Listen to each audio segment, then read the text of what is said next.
Hola, hola, hola, hola, j'espère que vous allez bien. Ici c'est Monsieur K, Alliance Impact.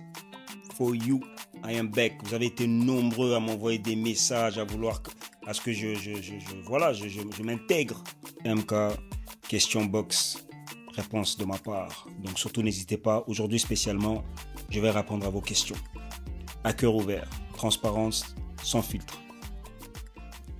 Let's go!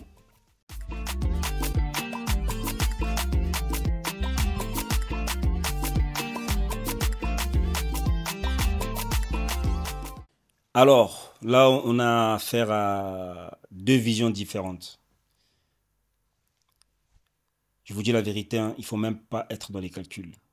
Il faut tout simplement être sincère avec soi-même. Vous avez un partenaire en face de vous qui n'est pas sur la même longueur d'onde que vous, qui n'a pas la même vision de voir les choses et de comprendre les choses. Là, déjà, vous avez le premier red flag. Si de la communication, ça ne va pas et que vous ne vous attendez pas, sachez que dans le mariage, ça va être toujours le même cas. Maintenant, à vous de savoir si vous pouvez vivre avec et supporter ce genre de choses parce que ça arrive là, ça arrivera aussi dans le mariage. Dès maintenant, il faut déjà commencer à prendre des décisions, à savoir réellement ce que vous voulez. Prêchez les pour et les contre. Dites-vous clairement les choses. Pourquoi tu as cette vision? Quelles peuvent être les conséquences de cette vision-là? Et pareil pour toi, tu expliques ta vision. Quelles sont les conséquences de cette vision-là? Et vous prêchez les pour et les contre. Il faut vous projeter. C'est très important, il faut vous projeter. Et c'est à ce moment-là, si vous voyez effectivement, vous n'êtes pas sur la même longueur d'onde et que vous ne voyez pas les choses de la même manière,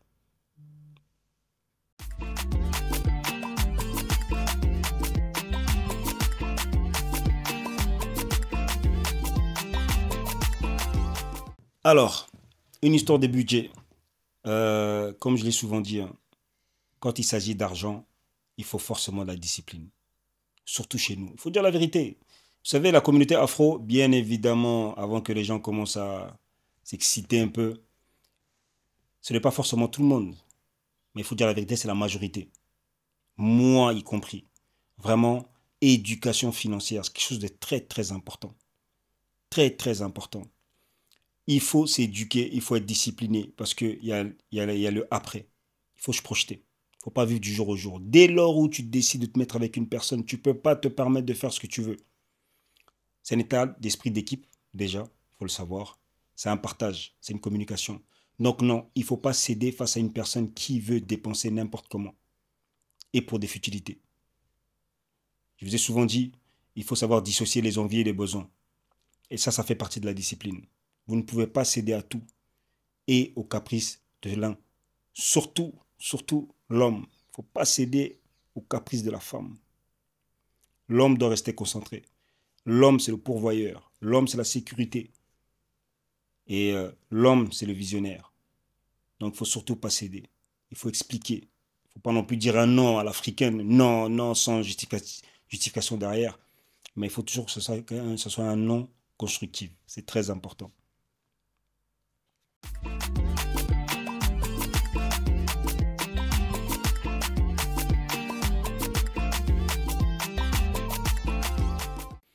Alors, là, c'est une très très bonne question parce que moi-même, étant passé par là, euh, c'est dur et c'est difficile à dire, mais c'est vrai que c'est à ce moment-là où l'homme a besoin vraiment de faire ses preuves. Il doit faire ses preuves. Selon l'histoire, bien évidemment, c'est l'homme qui fait ça, va chercher la femme, même si aujourd'hui, c'est plus le cas, hein, on le sait, faut dire la vérité. Mais il ne faut pas non plus se mettre trop la pression. L'homme est pourvoyeur, l'homme a des tâches à réaliser, surtout quand il s'agit de la dot. C'est l'homme face à ses preuves. Hein. Pour avoir ce que tu n'as jamais eu, il faut faire ce que tu n'as jamais fait. Et c'est à ce moment-là où l'homme doit prouver son bravoure. Et en ce qui concerne les autres organisations, bien évidemment, la femme entre en jeu. La femme partenaire de vie, aide semblable. Hein. Bien évidemment, aussi la femme doit aussi mettre la main à la pâte. D'accord. Mais la partie dot, c'est vraiment l'homme qui doit tout gérer. Quand je dis la dot, c'est bien évidemment les choses que la famille va demander. Mais bien évidemment, c'est la femme qui accueille l'homme. Ça n'a rien à voir avec l'homme. Ça, c'est totalement la famille de la mariée qui s'occupe de tout.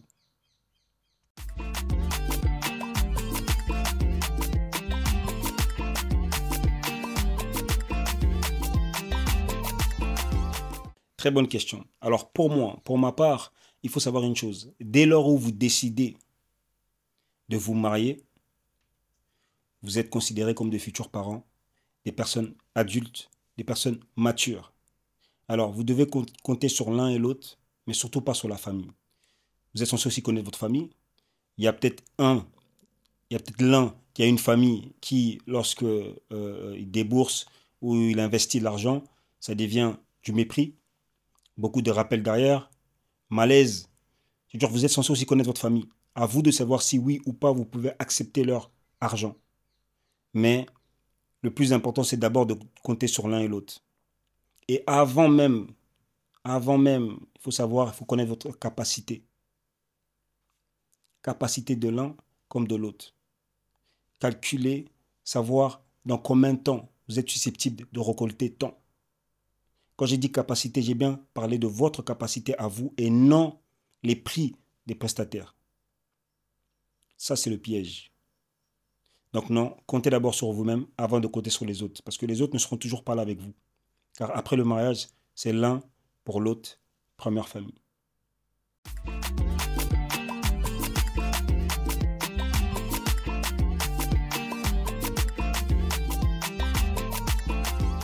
Alors, pour avoir un bon équilibre financier, bien évidemment, ça demande l'éducation financière, l'anticipation, être vrai avec soi-même et faire les choses avec ses capacités. Et pour ça, il ne faut pas céder aux caprices. Et pour ça, il ne faut pas vivre au-dessus de vos moyens. Et pour cela, il faut vivre selon les besoins et pas les envies. L'éducation, c'est très très important. Basez-vous vraiment dessus.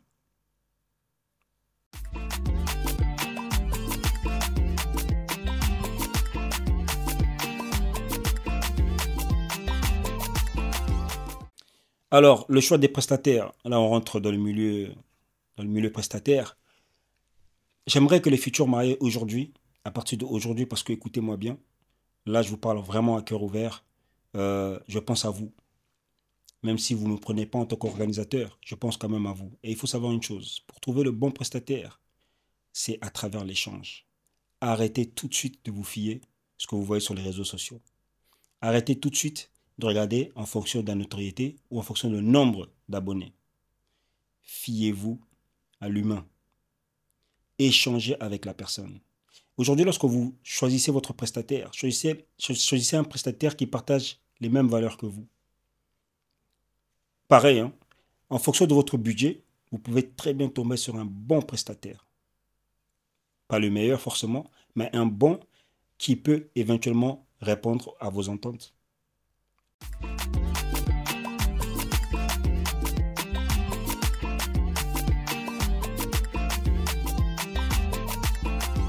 Comment faire un mariage qui vous représente? C'est tout simplement faire un mariage selon votre personnalité. Partager des moments avec les personnes proches, avec qui vous avez l'habitude de traîner, d'échanger, de partager, tout simplement. Être soi-même. Ne pas prétendre être celui que vous n'êtes pas. Et ne pas prétendre avoir ce que vous n'avez pas de la vie de tous les jours. C'est très important. C'est ainsi qu'on obtient un mariage à son image.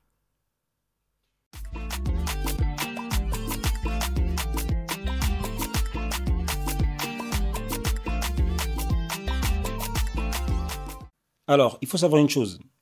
Les prestataires, c'est les mariés qui choisissent les prestataires. C'est les mariés qui choisissent les prestataires en fonction de ce qu'ils voient sur les réseaux sociaux ou en fonction du bouche à oreille, ou éventuellement, ils peuvent quand même demander notre avis. Si on a déjà été amené à travailler avec ces prestataires-là, on va leur expliquer notre expérience avec ces prestataires-là. Si on n'a jamais travaillé avec ces prestataires-là, on n'aura en aucun cas un avis à donner sur ces prestataires-là. Mais effectivement, on peut être amené à travailler avec tout le monde. J'estime qu'un prestataire peut fauter sur telle prestation et assurer sur le prochain. Il suffit juste un suivi, de l'honnêteté, du professionnalisme, ce qui est très important. Donc, pour répondre vraiment À la question, oui, pourquoi pas? Tout le monde mérite une seconde chance.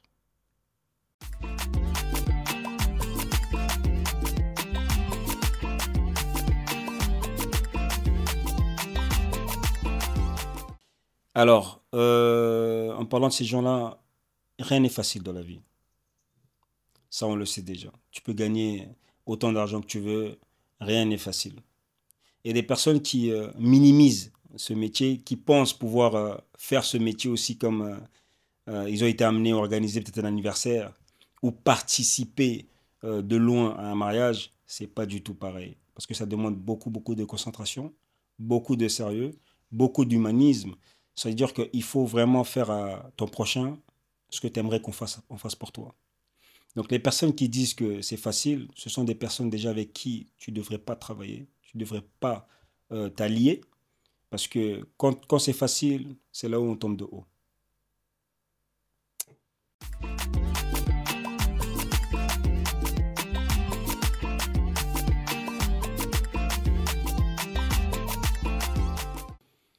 Alors qu'est-ce qui justifie nos prix? C'est une très très bonne question. Ce n'est pas uniquement le travail du jour J, hein, contrairement à ce que beaucoup de prestataires pensent. Ce n'est pas uniquement votre savoir-faire. C'est, ce n'est pas uniquement votre savoir-faire du jour J qui compte. C'est le respect que vous avez envers les clients. C'est votre façon d'échanger avec le client. C'est la fluidité dans vos réponses. C'est c'est le suivi aussi également, l'accompagnement de vos mariés. C'est très important. En fait, le prix englobe tous ces détails-là. Le prix, ce n'est pas uniquement ce que vous pouvez faire le jour J.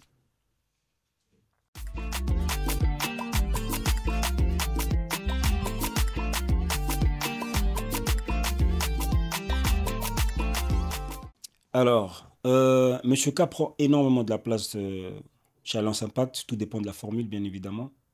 Il prend place vraiment dans la grande formule. Donc oui, Monsieur K prend énormément de la place chez Alliance Impact. Je pense il a toujours pris de la place chez Alliance Impact. C'est juste qu'aujourd'hui, on a su mettre une définition. On a su mettre un nom sur cette personne-là. Et cette personne-là, c'est chez Monsieur K.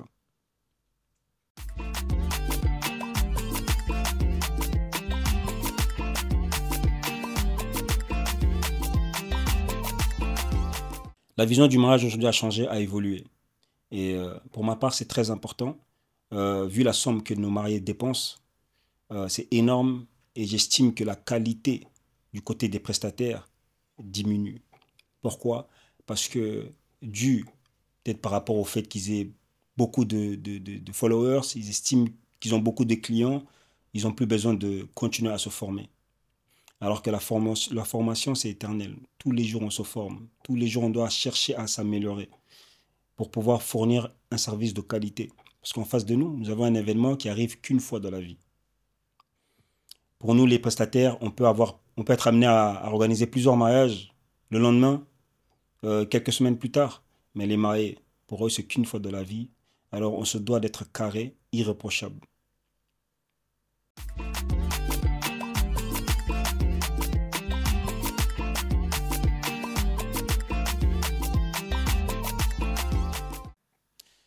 Alors, il faut savoir une chose.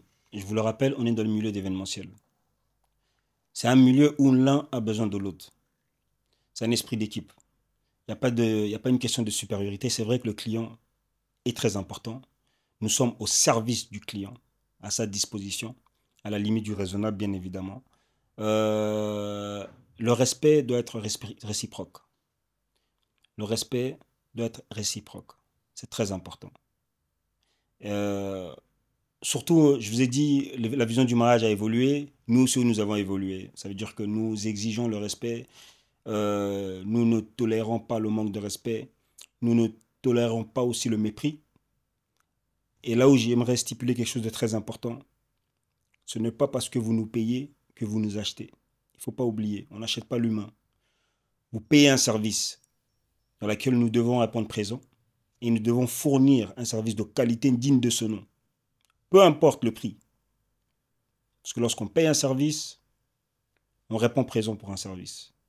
mais vous ne nous achetez en aucun cas.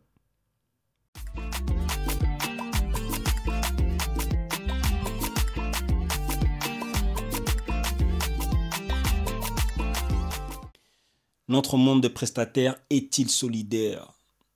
Ben, il faut savoir une chose déjà, il y aura pas de surprise là-dessus, hein. On est des afros et on sait très bien comment ça se passe entre noirs. Pourquoi ça se passerait différemment dans le milieu afro-wedding? Ça se passe exactement de la même manière comme ailleurs. Il y a des guerres d'esprit, il y a des prestataires qui ne se parlent pas. Moi, je suis là actuellement, il y a des prestataires avec lesquels pas que je ne parle pas, c'est bien un gros mot parce qu'on est quand même assez mature et adulte d'être cordial avec certains prestataires. Il n'y a pas de guerre, mais il n'y a pas de solidarité. Ça, c'est sûr et certain. Parce que s'il y aurait eu de la solidarité, il y aurait eu beaucoup de choses qu'on aurait pu faire autrement. Il y aurait eu un certain standing qu'on aurait pu vraiment élever ensemble. C'est très important. Et on aurait évité beaucoup, par exemple, des clients toxiques si on serait solidaires entre nous. Il y aurait eu peut-être des investissements, des choses mises en place par nous-mêmes, parce que nous en sommes capables, hein. Nous en sommes capables parce que chaque prestataire est puissant. Non, chaque prestataire est fort, mais nous ne sommes pas puissants par notre manque de solidarité. Alors, il faut savoir une chose, chaque prestataire est fort, mais nous ne sommes pas puissants par rapport à notre manque de solidarité.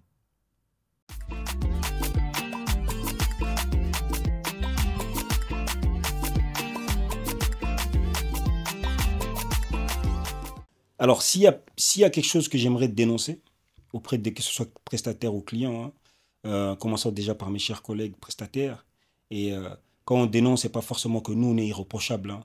On a beaucoup de choses aussi à nous reprocher. On fait beaucoup de l'introspection, c'est très important entre nous. Mais j'aimerais dénoncer des choses que j'ai eu amené à vivre et peut-être entendre sur certains prestataires, par exemple, mettre des cérémonies. Moi, je veux clairement dire mettre des cérémonies, DJ. Pour moi, c'est inadmissible qu'il y en ait mettre des cérémonies lorsqu'il arrive à un mariage qui ne connaissent pas le nom et prénom des mariés. Ça, par exemple, c'est la même chose. Ce n'est pas un prestataire qui mérite peut-être le tarif à laquelle il facture les clients parce que c'est inadmissible. On ne peut pas se permettre de venir à un mariage, peu importe luxueux ou pas luxueux, on ne connaît pas le nom, prénom des mariés. Ça, c'est inadmissible, c'est complètement à bannir. Et par rapport aux clients, moi, je ne peux pas tolérer des clients qui mentent, par exemple, au traiteur. Il y a des clients malhonnêtes, il faut dire ce qu'il y a, hein. Des clients, quand je dis clients, c'est des futurs mariés malhonnêtes, qui vont peut-être dire un certain nombre d'invités aux prestataires pour pouvoir avoir un prix bas.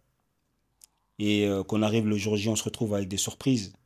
Et en plus de ça, c'est le travail des prestataires, le travail du traiteur de protéger les mariés.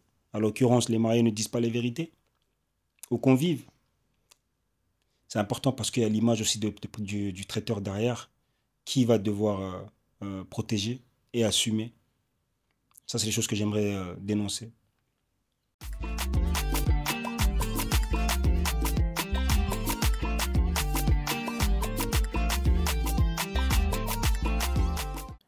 Alors, non, mais on a peut-être eu ce rôle-là d'ailleurs,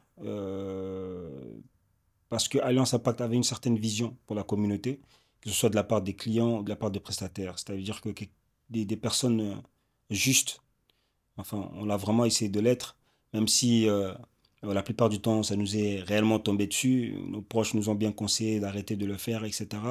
Euh, on ne peut pas arrêter de le faire parce qu'on a une certaine vision et un objectif. C'est de pouvoir faire monter la communauté vers un standing. Et pour ça, malheureusement, il faudra passer par le chemin dans lequel nous passons. C'est pas évident, c'est pas facile, mais c'est quelque chose que nous assumons. Donc il y a des choses qui vont être mises en place, qui sont prévues, qui sont même en cours. Alors, si on devrait le définir ainsi, avocat des clients ou avocat des prestataires, pourquoi pas? Si ça peut ramener quelque chose de bon derrière et qu'il n'y ait pas du favoritisme ou autre. Non. Alors, si c'est pour une bonne cause, pourquoi pas? On serait peut-être, oui, être amené à être le syndicat, peut-être l'avocat, des clients et des prestataires pour pouvoir amener quelque chose de bon derrière.